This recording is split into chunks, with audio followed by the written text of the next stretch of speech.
네, 안녕하십니까. 이해운 장관 후보자에게 가장 최근까지 피해를 입은 피해자 손주아입니다. 저는 오늘 당과 당원들을 기반하고 이재명 정부의 초대 기획예산처 장관으로 지명된 이해운 전 당협위원장의 민낯을 말씀드리고자 이 자리에 섰습니다. 우리 중구 성동구 울 지역은 이해운 전 당협위원장에게 1년 반이라는 시간 동안 철저하게 가스라이팅을 당해오다가 결국 버림받았고, 그 기간 중 저는 임신 상태에서 괴롭힘을 여러 차례 당해왔습니다.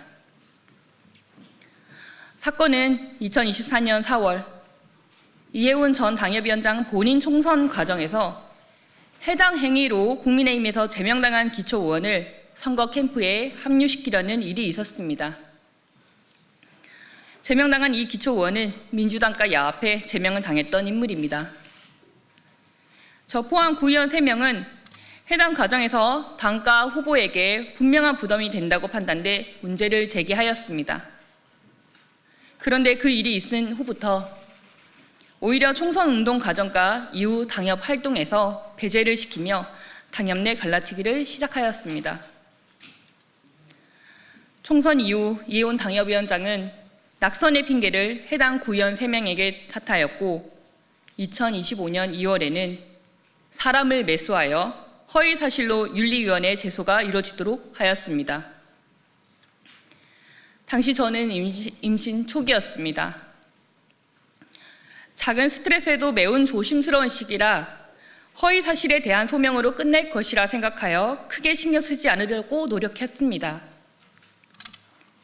그런데 윤리위원회에 제소된 저 포함 당사자들은 증거와 증인까지 사실관계를 충분히 소명했음에도 불구하고 2개월 당원권 정지라는 중징계가 내려졌습니다. 너무 힘들었습니다.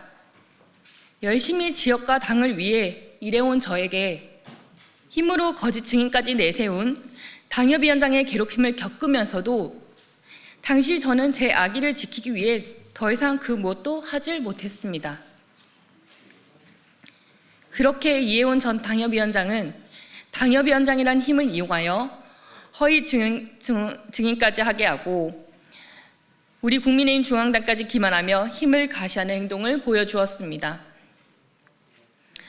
저는 공정한 징계라기보다 경고였고 본보기였으며 조직을 길들이기 위한 수단이었다고 생각을 합니다. 최근 기사에도 난 사안으로 성희롱 발언으로 솜방망이 징계를 당한 의원 사건이 있었습니다.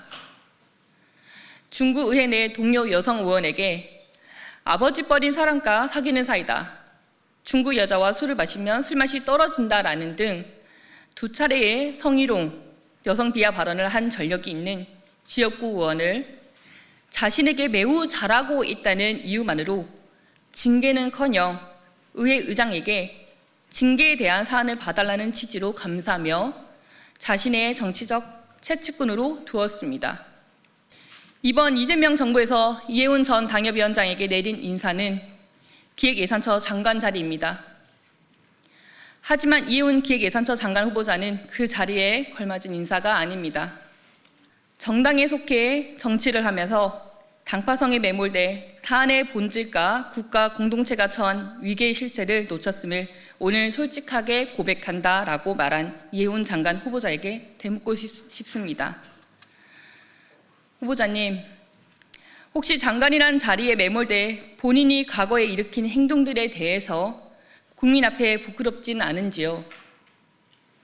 그리고 본인이 자질 부족을 놓쳤다는 것을 모르시는지요?